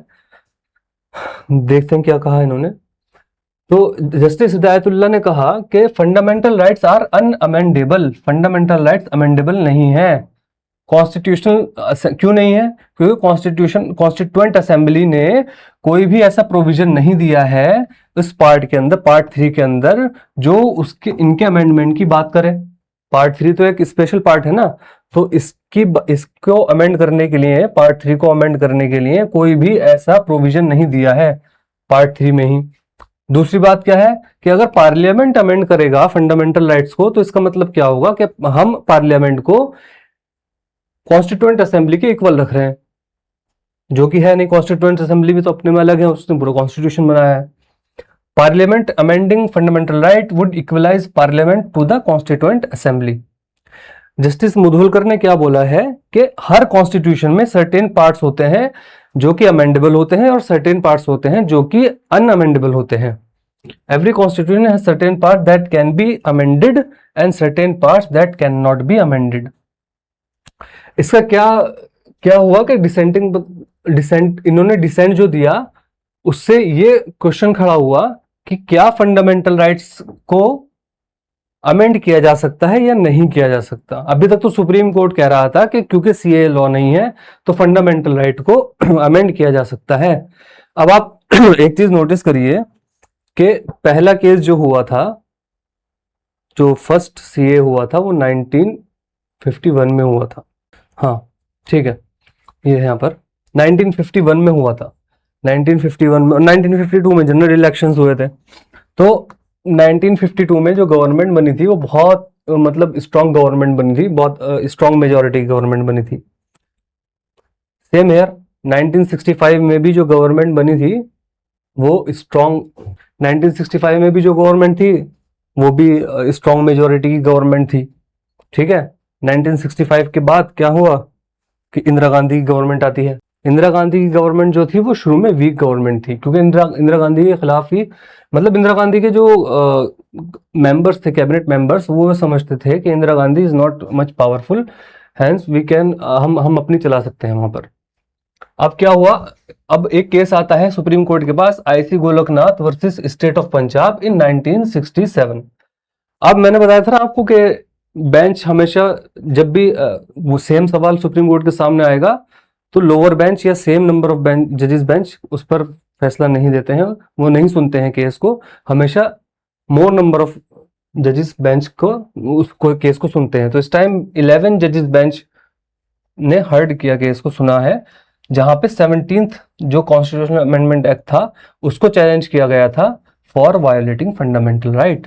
सुप्रीम कोर्ट ने क्या कहा 6-5 जजमेंट में कि CAA are also subject to judicial review. CAs जो है वो जुडिशियल रिव्यू के अंदर आते हैं और पार्लियामेंट के पास पावर, अनलिमिटेड पावर नहीं है कि वो फंडामेंटल राइट को अमेंड कर दे। ऐसा नहीं है कि वो सारे मतलब फंडामेंटल राइट्स को अमेंड ही करती जाए या फिर रिपील ही करती जाए। गोलकनाथ केस में सुप्रीम कोर्ट ने ये जजमेंट दिया कि CAA are also subject to judicial review और parliament does not enjoy unlimited powers to amend the fundamental right. Court further held that fundamental rights are sacrosanct and in nature and cannot be amended in any manner by the parliament। Court ने इस case में doctrine of prospective ओवररूलिंग भी दी। Doctrine of prospective ओवररूलिंग का मतलब ये होता है कि जिस दिन से केस का ऑर्डर दिया गया है या फिर ऑर्डर पास किया गया है, जिस दिन से भी फैसला दिया गया है सुप्रीम कोर्ट का, वो उससे आगे को ही लागू होगा, वो रेट्रोस्पेक्टिवली लागू नहीं होगा। इसका मतलब ये है कि फर्स्ट सीएए जो है वो कॉन्स्टिट्यूशनली वैलिड ही रहेगा, या फिर जितने भी कॉन्स्टिट्यूशनल अमेंडमेंट एक्ट हुए हैं इससे पहले, चाहे वो 3rd हो, चाहे वो 15th हो, चाहे वो 16th हो, अगर वो कोई भी फंडामेंटल राइट को वायलेट करता है तो वो कॉन्स्टिट्यूशनल अमेंडमेंट्स एक्ट वैलिड रहेंगे, क्योंकि ये 17th कॉन्स्टिट्यूशनल अमेंडमेंट एक्ट की बात चल रही है और ये 1967 में हुआ है। इससे पहले अगर कोई कॉन्स्टिट्यूशनल अमेंडमेंट एक्ट हुआ होगा तो वो सारे के सारे वैलिड रहेंगे। इसी को कहते हैं doctrine of prospective ओवररूलिंग, which means judgment of the court will be applicable from the date of the judgment, so as to avoid chaos and confusion। क्योंकि एक chaos and confusion की सिचुएशन अराइज होने का खतरा है कि फिर पिछले केसेस के बारे में क्या होगा। तो सिंपल सी बात है कि डॉक्ट्रिन ऑफ प्रोस्पेक्टिव ओवररूलिंग को फॉलो किया जाता है आज भी, कि जब कोई किसी केस का रिजल्ट आता है या फिर सुप्रीम कोर्ट ऑर्डर देता है उस केस में, तो वो उस डेट से माना जाता है। नाउ आगे चलते हैं। अब आता है एक landmark judgment, Kesavananda Bharati versus state of Kerala. This happened in 1973। Again क्या हुआ कि लैंड रिफॉर्म्स, केरला के अंदर लैंड रिफॉर्म्स को लाया गया। लैंड रिफॉर्म्स को लाने की वजह से जो सरप्लस लैंड थी किसी के पास भी, चाहे वो किसी पर्सनल की प्रॉपर्टी हो, पर्सन की, या फिर किसी रिलीजियस इंस्टीट्यूशन की प्रॉपर्टी हो, या फिर किसी की भी सरप्लस प्रॉपर्टी हो एक अपर लिमिट से ज़्यादा, उसको गवर्नमेंट अपने पास लेके रीडिस्ट्रीब्यूट कर देगी। तो ऐसा ही एक मठ था, एडनोर मठ। एडनोर मठ एक रिलीजियस इंस्टीट्यूशन था, ठीक है। केरला लैंड रिफॉर्म एक्ट 1963 में आया, उसने गवर्नमेंट को अथॉरिटी दे दी to acquire surplus land for redistribution. अब उसमें एडनोर मठ की भी जमीन चली गई। 24th and 25th CA were challenge. इस केस में 24th और 25th जो कॉन्स्टिट्यूशनल अमेंडमेंट एक्ट थे उनको चैलेंज किया गया, किस बेसिस पर कि उन्होंने फंडामेंटल राइट को वायलेट किया है। अब बताइए मुझे इसमें कितनी जजेस की बेंच यहां पर बैठेगी, क्योंकि पहले केस में जो यही क्वेश्चन आया था that can constitutional amendment acts violate fundamental right और नॉट। 11 जजेस बेंच बैठी थी, अब की बार बैठेगी 13 जजेस बेंच। तो 13 जजेस bench heard the case. In this case again the question was whether DPSP can be given priority over fundamental right। क्या बात चल रही है कि फंडामेंटल राइट वर्सेस DPSP की बात चल रही है। क्या DPSP और फंडामेंटल राइट के बीच में इन दोनों में से कौन सा हायर है या कौन सा लोअर है, ये कोर्ट को डिसाइड करना है कि क्या फंडामेंटल राइट हाई है डीपीएसपी से, या फिर डीपीएसपी जो है उसको प्रायोरिटी दी जा सकती है कुछ फंडामेंटल राइट्स के ऊपर। क्योंकि अगर डीपीएसपी को प्रायोरिटी नहीं दी जाएगी फंडामेंटल राइट्स के ऊपर, तो बहुत सारी ऐसी पॉलिसीज हैं स्टेट की जो नहीं बन सकती। फॉर एक छोटा सा मैं एग्जांपल देता हूं आपको। अभी उत्तराखंड और गुजरात में, हिमाचल प्रदेश और गुजरात में यूनिफॉर्म सिविल कोड लागू हुआ है। यूनिफॉर्म सिविल कोड जो है उसमें क्या होता है कि जो रिलीजियस लॉज हैं अलग अलग, फॉर एग्जांपल जो हिंदू रिलीजियस लॉस हैं या मुस्लिम रिलीजियस लॉस हैं या क्रिश्चियन रिलीजियस लॉस हैं, उन सबको नहीं माना जाता लॉस को। सिर्फ एक ही लॉ चलती है जो स्टेट की लॉ होती है। तो अगर कोई आदमी मुस्लिम रिलीजियस लॉ के हिसाब से शादी करता है या फिर डाइवोर्स देता है तो उसको पनिश किया जा सकता है, या फिर उसकी डाइवोर्स नहीं मानेगा स्टेट, और स्टेट उसको मतलब कोर्ट उसको ये कहेगा कि क्योंकि यूसीसी जो है, यूनिफॉर्म सिविल कोड जो है लागू हुआ है, तो कोई भी रिलीजियस लॉ काम नहीं करेगा यहाँ पर सिर्फ स्टेट का लॉ काम करेगा। ऑन द अदर हैंड एक फंडामेंटल राइट है हमारे पास आर्टिकल 25, जो कि हमें ये इजाजत देता है कि हम अपने रिलीजन को फॉलो कर सकते हैं जैसे चाहें। तो ये एक तरीके से दोनों के बीच में टकराव है, आर्टिकल 47 और आर्टिकल 25 के बीच में एक तरीके से टकराव है ये। तो इस केस में क्या होगा कुछ नहीं पता। अब देखते हैं क्या सुप्रीम कोर्ट क्या कहता है। ठीक है, आगे देखते हैं। पहले 24 और 25 सीए को थोड़ा सा देख लेते हैं। 24 सीए में क्या हुआ, दैट कॉन्स्टिट्यूशन में ये ऐड किया गया कि कोई भी constitutional amendment act would not be subject to judicial review on the ground that it violates fundamental rights. Fundamental right violate करने के ग्राउंड पे कोई सा भी कॉन्स्टिट्यूशनल अमेंडमेंट एक्ट जो है वो किसी भी कोर्ट में जुडिशियल रिव्यू के लिए नहीं दिया जाएगा। Clause 3 and clause 4 were added to article 368 and 13 respectively. Same clause added, same language के क्लॉज एडिट किए गए थे। तो देख लीजिए क्या है। Nothing in this article shall apply to any amendment of this constitution made under article 368। इस आर्टिकल में nothing in this article shall apply, कुछ भी इस आर्टिकल के अंदर जो है वो, मतलब आर्टिकल 13 के अंदर जो है वो अप्लाई नहीं होगा किसी भी अमेंडमेंट में कॉन्स्टिट्यूशन के, जो कि आर्टिकल 368 के अंदर अमेंड किया गया है। आर्टिकल 368 क्या कहता है कि नथिंग इन आर्टिकल 13, आर्टिकल 13 में जो कुछ भी लिखा है वो अप्लाई नहीं होगा अमेंडमेंट जो बनाए गए हैं इस आर्टिकल के अंदर 368 के अंदर। ये तो 24 सीए था। अब 25 कॉन्स्टिट्यूशनल अमेंडमेंट एक्ट देख लेते हैं क्या है। इसने एक नया आर्टिकल ऐड करा, article 31C to the constitution. Article 31C क्या कहता है, कोई भी लॉ अगर वो डीपीएसपी को इफेक्ट दे रहा है, जो कि किसमें मेंशन्ड है 39B और 39C के अंदर। 39B में क्या था, डिस्ट्रीब्यूशन ऑफ वेल्थ था, फेयर डिस्ट्रीब्यूशन ऑफ रिसोर्सेज था, और 39C में क्या था कि कंसंट्रेशन ऑफ वेल्थ नहीं होना चाहिए। तो अगर कोई भी लॉ इन दोनों डीपीएसपी को इफेक्ट दे रहा है तो it would not be considered unconstitutional, उसको हम अनकॉन्स्टिट्यूशनल नहीं मानेंगे। किस ग्राउंड पर, on the ground that it violates article 14। Article 14 speaks about the right to equality. Article 19 speaks about freedom about several things, we will talk about it later, and article 31 that is right to property। ठीक है, उसके अलावा एक और चीज और भी था इसमें, and if the law declares, अगर लॉ ये डिक्लेयर करता है, if the law declares that it is giving effect to the principles mentioned in 39B and 39C, अगर लॉ ने ये डिक्लेयर कर दिया है कि वो इफेक्ट दे रहा है 39B और 39C को, तो वो किसी कोर्ट में भी वो जो है चैलेंज नहीं किया जा सकता किसी कोर्ट में ये कहकर कि वो लॉ जो है आर्टिकल 39B और 39C को इफेक्ट नहीं दे रहा है। इसका मतलब क्या है, सिंपली कि पार्लियामेंट ने एक लॉ बना दिया जो, और उसमें लिख दिया कि ये जो लॉ है वो 39B और 39C को 39B और 39C को इफेक्ट दे रहा है। मतलब 39B और 39C के लिए बनाई गई है लॉ, लेकिन उसमें कुछ भी रिलेटेड नहीं है 39B और 39C से, तो और वो फंडामेंटल राइट को वायलेट कर रहा है। तो अगर हम किसी कोर्ट में जाएंगे ये केस लेकर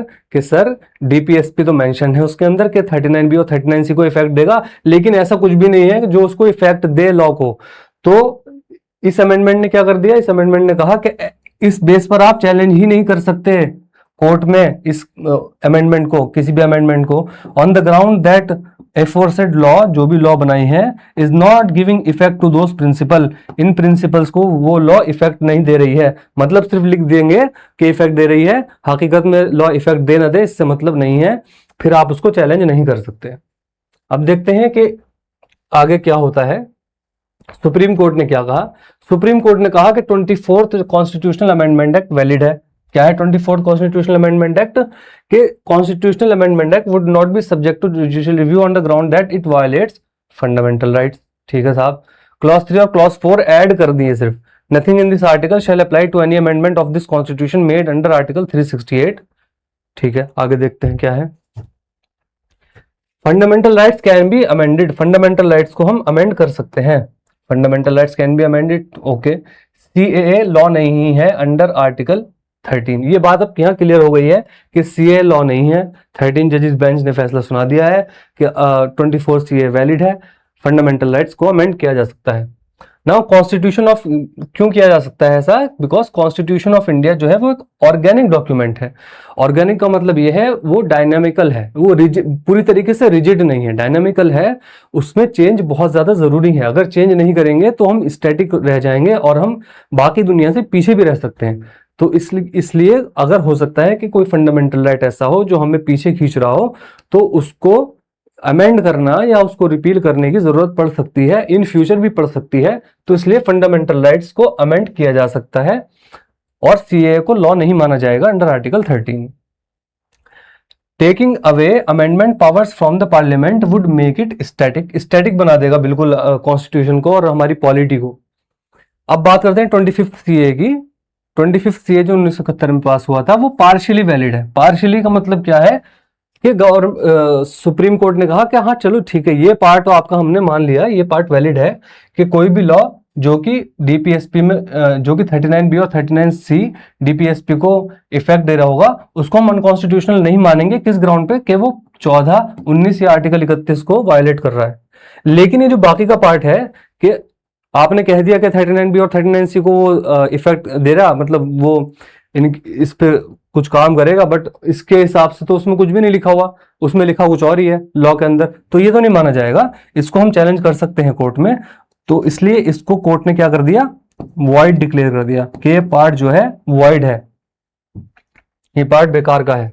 Some DPSPs may be given priority over some fundamental rights। कुछ DPSP को कुछ फंडामेंटल राइट्स के ऊपर प्रायोरिटी दी जा सकती है, जैसे कि राइट टू प्रॉपर्टी के ऊपर, डिस्ट्रीब्यूशन ऑफ वेल्थ या distribution of fair distribution of resources को प्रायोरिटी दी जा सकती है, और concentration of wealth in a few hands को रोकने के लिए राइट टू प्रॉपर्टी के ऊपर 39C को तरजीह दी जा सकती है, प्रायोरिटी दी जा सकती है। Parliament can amend any part of the constitution of India. Parliament के पास पूरा हक है कि वो कॉन्स्टिट्यूशन का कोई भी पार्ट अमेंड कर सकता है, लेकिन उसकी लिमिटेशंस हैं। ऐसा नहीं है कि पार्लियामेंट सब कुछ ही अमेंड करता जाएगा, कॉन्स्टिट्यूशन का शेप ही बदल देगा और हमारी डेमोक्रेसी का मतलब ही चेंज हो जाएगा। हो सकता है पार्लियामेंट कल को इंडिया को डेमोक्रेसी से हटा के एक सिंपली मेजोरिटेरियन रूल बना दे, या सिंपली एक ओलिगार्किक रूल बना दे, या सिंपली एक मोनार्किक रूल बना दे। तो ऐसा नहीं है, ऐसा नहीं होगा बिल्कुल भी, क्योंकि सुप्रीम कोर्ट क्या बोलता है कि पार्लियामेंट अमेंड कर सकता है कॉन्स्टिट्यूशन को, but it does not have unlimited power. Unlimited power नहीं है इनकी इन दिस रेस्पेक्ट में। ऐसा नहीं है कि सब कुछ ही अमेंड कर देगा parliament. It further said that if any amendment of the constitution tinkers with the basic principles, कोई भी अगर ऐसा अमेंडमेंट है जो basic principle of the constitution के साथ खिलवाड़ करता है, खेल करता है, टिंकर करता है, उसे तोड़ मरोड़ देता है, तो वो लॉ जो है वॉइड हो जाएगा, वो लॉ नहीं माना जाएगा। बेसिक प्रिंसिपल्स क्या हैं हमारे? बेसिक प्रिंसिपल्स वो हैं जिनको जहन में रखते हुए कॉन्स्टिट्यूशन मेकर्स ने कॉन्स्टिट्यूशन बनाया था। फॉर एग्जांपल, एक डेमोक्रेटिक कंट्री होगी, एक सेक्युलर कंट्री होगी, एक सॉवरेन कंट्री होगी। ये एग्जांपल्स हैं बेसिक प्रिंसिपल्स के। इसको हम कहते हैं doctrine of basic structure of the constitution. ठीक है, बेसिक प्रिंसिपल्स के साथ टिंकर्स नहीं कर सकता पार्लियामेंट। पार्लियामेंट चाहे कुछ भी अमेंड करता रहे कॉन्स्टिट्यूशन में, बेसिक स्ट्रक्चर के साथ जो है वो टिंकर नहीं करेगा, otherwise that law will be held void. इसको हम बोलते हैं डॉक्ट्रिन ऑफ बेसिक स्ट्रक्चर। अब एक केस और आया फिर सुप्रीम कोर्ट के सामने 1980 में, मिनर्वा मिल्स केस।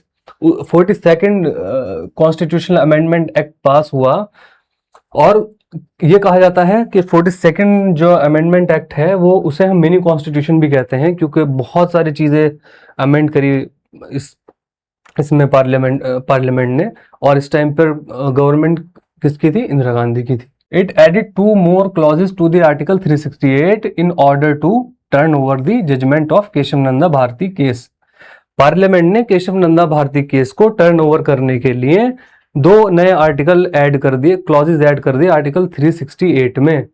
ये आर्टिकल क्या कह रहे थे? ये आर्टिकल कह रहे थे कि there shall be no judicial review of any CA under article 368 on any ground in any court. किसी भी ग्राउंड पे, किसी भी कोर्ट में कॉन्स्टिट्यूशनल अमेंडमेंट एक्ट जो है वो जुडिशियल रिव्यू के लिए चैलेंज नहीं किए जा सकते।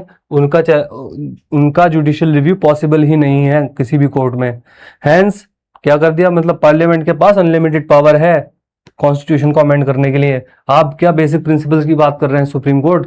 आप ऐसी बात मत करिए हम सीए को ऐसा बना देंगे अब कि हम कुछ भी अमेंड करें वो पॉसिबल है, और वो किसी भी कोर्ट में किसी भी ग्राउंड पे उसको चैलेंज नहीं किया जाएगा, उसका जुडिशियल रिव्यू नहीं होगा। ठीक है, जुडिशियल रिव्यू नहीं होगा।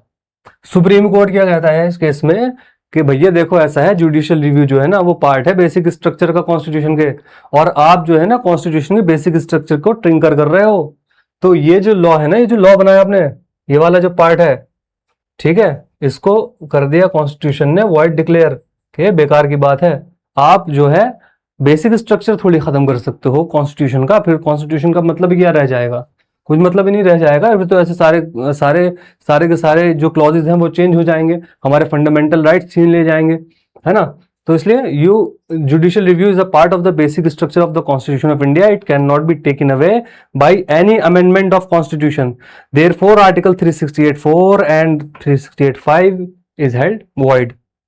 अब बेसिक स्ट्रक्चर, हाँ, चेंजेस मेड इन, अब फिर जब सुप्रीम कोर्ट ने ये बोला तो फिर क्या हुआ? फिर गवर्नमेंट ने 31C जो था, 31C में फिर चेंज लाया। 31C एक बार पढ़ लेते हैं क्या है। 31C में ये तो ऑलरेडी वॉइड कर दिया गया था। 31C क्या बचा? Any law giving effect to the DPSP mentioned in 39B and 39C would not be considered unconstitutional on the ground that it violates 14, 19 and 31। अब गवर्नमेंट ने क्या करा? गवर्नमेंट ने कहा कि छोड़ो 39B और 39C को हटाओ, any law giving effect to any DPSP। अब गवर्नमेंट ने यह कर दिया, इसको अमेंड कर दिया कि any law giving effect to any DPSP mentioned in any DPSP would not be considered unconstitutional. कोई भी लॉ जो कि किसी भी DPSP को इफेक्ट दे रही होगी उसको अनकॉन्स्टिट्यूशनल कंसिडर नहीं किया जाएगा on the ground that it violates article 14 and 19 and 31। ठीक है, देख लेते हैं। No law giving effect to any of the DPSP, any किसी भी DPSP can be challenge in any court, किसी भी कोर्ट में चैलेंज नहीं कर सकते। किस ग्राउंड पे? कि वो वायलेट कर रहा है आर्टिकल 19, 14 और 31 को। ठीक है, कोई भी लॉ बनती है कि जो कि किसी भी DPSP को वो इफेक्ट दे रही है, उसको चैलेंज नहीं किया जा सकता किसी भी कोर्ट में कि वो वायलेट कर रहा है आर्टिकल 14, 19 और 31 को। क्या मतलब है इसका? कि सारे के सारे जो DPSP हैं वो अबव द फंडामेंटल राइट है, अबव द फंडामेंटल राइट हो गए वो, है ना। Fundamental right of 14, 19 and 31 fundamental right भी हो गए, और उनका जुडिशियल रिव्यू भी अब पॉसिबल नहीं रहा क्योंकि चैलेंज ही नहीं किए जा सकते। बट फिर एक केस में सुप्रीम कोर्ट ने क्या कहा? सुप्रीम कोर्ट ने कहा ये अल्ट्रा वायर्स है to the constitution. Ultra vires का मतलब होता है सिंपली कि कॉन्स्टिट्यूशन को कंफर्म नहीं कर रहा है, कॉन्स्टिट्यूशन के हिसाब से नहीं चल रहा है, एंड सुप्रीम कोर्ट ने इसको भी वॉइड कर दिया। जो ये चेंज किया गया था आर्टिकल 31C में, इसको भी वॉइड डिक्लेयर कर दिया सुप्रीम कोर्ट ने। नाउ लेट्स सी कि बेसिक स्ट्रक्चर की मैं बात कर रहा था आपसे, बेसिक स्ट्रक्चर में क्या क्या आता है इसके बारे में भी देख लेते हैं थोड़ा सा। कुछ एग्जांपल्स मैंने ऐड किए हैं ताकि आपको आसानी रहे याद रखने में। ये मल्टीपल केसेस में सुप्रीम कोर्ट अपने एक्सपेंड करता रहता है स्कोप बेसिक स्ट्रक्चर का, कि कॉन्स्टिट्यूशन का बेसिक स्ट्रक्चर क्या होता है। पार्लियामेंट्री डेमोक्रेसी जो है वो हमारा बेसिक स्ट्रक्चर है। प्रिंसिपल ऑफ इक्वालिटी, सारे लोग इक्वल हैं before the eyes of law, कोई भी लॉ से ऊपर नहीं है। ठीक है, वो हमारा बेसिक स्ट्रक्चर है। फ्री एंड फेयर इलेक्शन भी बेसिक स्ट्रक्चर है, इसको भी खत्म नहीं किया जा सकता किसी भी अमेंड के द्वारा। इंडिया एक रिपब्लिक है, India is a republic, it is also a basic structure. Independence of judiciary, judiciary का इंडिपेंडेंट रहना भी एक बेसिक स्ट्रक्चर है कॉन्स्टिट्यूशन का। इंडिपेंडेंट का मतलब क्या है कि जुडिशरी एग्जीक्यूटिव और लेजिस्लेचर से अलग है, बिल्कुल इंडिपेंडेंट है। जुडिशियल रिव्यू हमारा जो है वो अभी हमने देखा था मिनर्वा मिल्स केस में, सुप्रीम कोर्ट ने कहा था कि बेसिक स्ट्रक्चर का पार्ट है। Supremacy of the constitution, supremacy of the constitution का मतलब यह है कि कॉन्स्टिट्यूशन के खिलाफ जाकर कोई काम नहीं कर सकते, कोई गवर्नमेंट हो या कोई भी हो। तो सुप्रीमेसी ऑफ द कॉन्स्टिट्यूशन भी हमारा बेसिक स्ट्रक्चर में आता है। Rule of law, rule of law का मतलब क्या है कि जो लॉ बना दी है पार्लियामेंट ने, पास कर दी है, उसे प्रेसिडेंट का असेंट मिल गया है, अब वो लॉ बन चुकी है, वो लॉ इस टाइम फोर्स में है हमारी कंट्री में, तो उसके हिसाब से ही काम होगा, उसके रूल के हिसाब से ही चला जाएगा। तो ये रूल ऑफ लॉ भी बेसिक स्ट्रक्चर ही है कॉन्स्टिट्यूशन का। ऐसा नहीं होगा कि कोई लॉ है उसके खिलाफ हम काम कर रहे हैं, फिर भी हम सुप्रीम कोर्ट से कह रहे हैं नहीं, हम भी कोर्ट में जाके, किसी भी कोर्ट में जाके कह रहे हैं कि नहीं, हमने ऐसा इसलिए किया क्योंकि हमें वो करना था, या जो भी फलाना ढिमकाना। तो ऐसा नहीं होगा, रूल ऑफ लॉ काम करेगा, जो लॉ है वो सुप्रीम है। सेपरेशन ऑफ पावर्स, हमने पढ़ा था सेपरेशन ऑफ पावर्स, आपने पढ़ रखा होगा कि एग्जीक्यूटिव का अलग काम होता है और लेजिस्लेचर का अलग काम होता है, जुडिशरी का अलग काम होता है, इसी को हम बोलते हैं सेपरेशन ऑफ पावर। तो सेपरेशन ऑफ पावर भी बेसिक स्ट्रक्चर है। Unity and integrity of the nation is also the basic structure.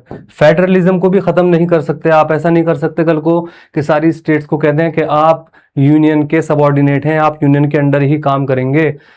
हमारा स्ट्रक्चर जो है कॉन्स्टिट्यूशन का वो फेडरल है, हाँ थोड़ी सी यूनिटरी बायस है बट फेडरल है।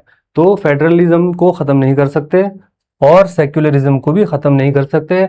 आप ये नहीं कह सकते कि स्टेट का कोई एक पर्टिकुलर रिलीजन है या state associated with a particular religion. Secularism भी जो है वो बेसिक स्ट्रक्चर का ही पार्ट है। ये सिर्फ कुछ एग्जाम्पल्स हैं, इसके अलावा और भी बहुत सारी चीजें हैं, आप देखना चाहें तो इंटरनेट पे देख सकते हैं, बाकी मैं आपको लिस्ट प्रोवाइड करवा दूंगा बाद में। अब क्रिटिकल एनालिसिस भी देख लेते हैं बेसिक स्ट्रक्चर की, क्योंकि बेसिक स्ट्रक्चर डॉक्ट्रिन जो है वो ऑलरेडी कॉन्स्टिट्यूशन में तो प्रेजेंट थी नहीं, ये एक इनोवेशन है सुप्रीम कोर्ट की। सुप्रीम कोर्ट की इनोवेशन है तो कुछ लोग क्रिटिसाइज भी करेंगे और क्रिटिसिज्म भी बनता है। पहला क्या है कि नो कॉन्स्टिट्यूशनल बेसिस, कोई कॉन्स्टिट्यूशन का बेसिस नहीं है। Tyranny of the unelected, supreme court के जो जजेस हैं वो सिलेक्टेड होते हैं, उनको हम इलेक्ट करके नहीं भेजते हैं। पार्लियामेंट में जो लोग गए हैं उनको हमने इलेक्ट करके भेजा है कि आप हमारे ऊपर रूल करिए, आप हमारे ऊपर अपने हिसाब से लॉ बनाइए। तो अगर वो कोई लॉ बना रहे हैं और सुप्रीम कोर्ट कह रहा है कि वो लॉ वायोलेटेड है, तो इसका मतलब क्या है कि टायरनी हो गई अनइलेक्टेड की। Violation of separation of powers, separation of powers का भी वायोलेशन है। सुप्रीम कोर्ट का काम है कि डिस्प्यूट को देखे और कोई लॉ अगर बन रहा है तो उसके खिलाफ उसको वाइड कर दे अगर वो फंडामेंटल राइट्स को वायलेट कर रहा है। लेकिन आप ये बता रहे हैं कि आप किस पे लॉ बना सकते हैं, किस पे नहीं बना सकते हैं, तो ये तो आप एक तरीके से वायलेशन कर रहे हैं ना सेपरेशन ऑफ पावर्स का। आप जो पावर्स लेजिस्लेचर को दी गई हैं लॉ बनाने की, आप उसमें इंटरवीन कर रहे हैं। So this is the violation of separation of powers. और this basic structure doctrine is very subjective in nature. इसका बेसिस क्या रहेगा, सुप्रीम कोर्ट आने वाले टाइम में, आने वाले जजमेंट में हो सकता है इसको और एक्सपेंड कर दे, तो इस बहुत ज्यादा सब्जेक्टिव है, जजिस के ऊपर डिपेंड करता है कि बेसिक स्ट्रक्चर में के नेचर में क्या क्या रहेगा, क्या क्या नहीं रहेगा। ये हो गया बेसिक स्ट्रक्चर का criticism that you should no, you must know. कोई और पॉइंट अगर आपके दिमाग में आ रहा है तो प्लीज कमेंट डाउन, मुझे बताइए कोई और पॉइंट अगर है तो ऐड कर देंगे इसमें। फिलहाल मेरे ध्यान में यही थे तो मैंने लिख दिए, बाकी देखते हैं आगे इसका के फेवर में भी तो आर्ग्यूमेंट होने चाहिए ना। अब ऐसा तो नहीं है कि बेसिक स्ट्रक्चर डॉक्ट्रिन बिल्कुल बेकार डॉक्ट्रिन है। बेसिक स्ट्रक्चर डॉक्ट्रिन हमारे कॉन्स्टिट्यूशन को भी तो एक तरीके से सेफगार्ड दे रही है ना, कि आप कॉन्स्टिट्यूशन का हर चीज अमेंड नहीं कर सकते हैं। कि आपने ये डिक्लेयर कर दिया कि सीए जो है कॉन्स्टिट्यूशनल अमेंडमेंट एक्ट, वो अब किसी भी कोर्ट में चैलेंज ही नहीं होगा। ऐसा कैसे हो सकता है? हमारा right to freedom of speech आपने अगर छीन लिया, हमसे कह दिया कि आप कहीं बाहर सड़क पर बोल नहीं सकते पार्लियामेंट ने, तो क्या हम इसके खिलाफ सुप्रीम कोर्ट में ही नहीं जा सकते फिर? तो इसके फेवर में भी कुछ आर्ग्यूमेंट्स हैं बेसिक स्ट्रक्चर डॉक्ट्रिन के। पहला क्या है, it seeks to preserve the basic constitutional identity, जो इंडिया की बेसिक कॉन्स्टिट्यूशनल आइडेंटिटी है। फॉर एग्जाम्पल सेक्युलरिज्म है, सोवेरेनिटी है, ठीक है, इसको प्रिजर्व करता है। सेपरेशन ऑफ पावर्स है, इसको प्रिजर्व करता है बेसिक कॉन्स्टिट्यूशनल आइडेंटिटी को। It has been applied very sparingly by the courts, course ऐसा नहीं है कि हर लॉ बनने पे ही इसको बेसिक स्ट्रक्चर को उठा लेते हैं, ऐसा नहीं है। सिर्फ बहुत ही स्पेरिंगली, बहुत ही कम केसेस में कोर्ट ने इसका बेसिक स्ट्रक्चर डॉक्ट्रिन का काम लिया है, बेसिक स्ट्रक्चर डॉक्ट्रिन को रेफर किया है कि बेसिक स्ट्रक्चर में क्या चीजें आएंगी, क्या चीजें नहीं आएंगी, और उन केसेस में, जिन केसेस में फंडामेंटल राइट्स वायलेट हो रहे हैं, उन केसेस में ही इसका यूज किया गया है, हर लॉ में यूज नहीं किया गया। दूसरे कॉन्स्टिट्यूशन भी हैं जिन्होंने इस डॉक्ट्रिन को अडॉप्टेड किया है। For example Pakistan, for example Bangladesh, Kenya and Uganda, इन्होंने अपने कॉन्स्टिट्यूशन में भी बेसिक स्ट्रक्चर डॉक्ट्रिन को अडॉप्ट किया है।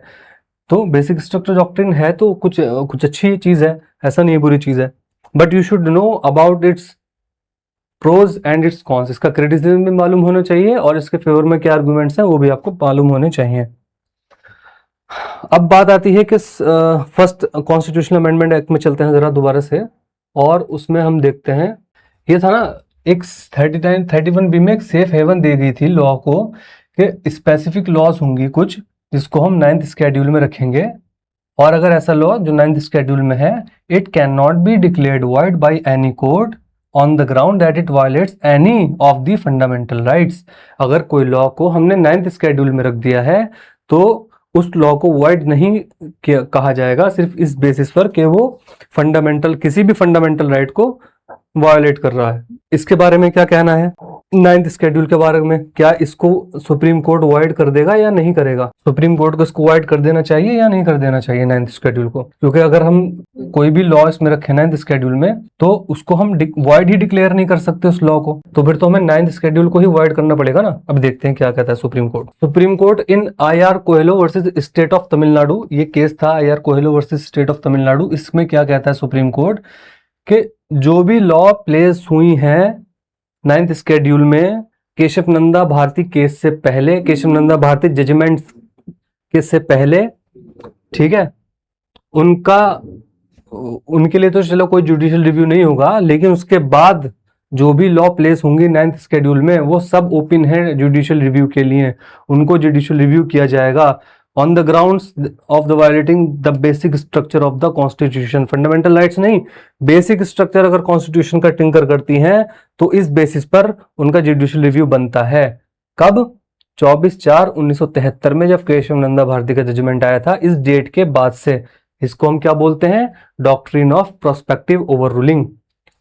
Hence there is no blanket immunity to the laws placed under 9th schedule after 24th April 1973। 24th अप्रैल 1973 के बाद अगर कोई भी लॉ 9th शेड्यूल में रखी जाती है तो ऐसा नहीं है कि उसको ब्लैंकेट इम्यूनिटी प्रोवाइड हो गई है। वो अभी भी जुडिशियल रिव्यू के लिए ओपन है। किस बेसिस पर? कि वो गवर्नमेंट के वो बेसिक स्ट्रक्चर के साथ टिंकर ना करे। ब्लैंकेट इम्यूनिटी तो मिल गई थी जब 9th शेड्यूल में रखा था कि उसको वॉइड ही डिक्लेयर नहीं किया जा सकता। सुप्रीम कोर्ट ने कहा कि ऐसा कुछ नहीं है, अगर आप बेसिक स्ट्रक्चर को खत्म करेंगे तो हम उसको वॉइड डिक्लेयर कर सकते हैं। उसका जुडिशियल रिव्यू बनता है, पहले हम उसको जुडिशियल रिव्यू करेंगे, और अगर हमें लगा कि वो बेसिक स्ट्रक्चर के साथ टिंकर कर रही है कॉन्स्टिट्यूशन के, तो we will declare it void. Okay, that is all for today. अब आप करना क्या है? रिविजन बहुत इंपॉर्टेंट है, रिविजन करिएगा। Revision is the most important aspect along with the current affairs. Current affairs करने हैं, रिविजन करना है, और बेयर एक्ट को भी पढ़ना है साथ साथ में। Okay, thank you very much.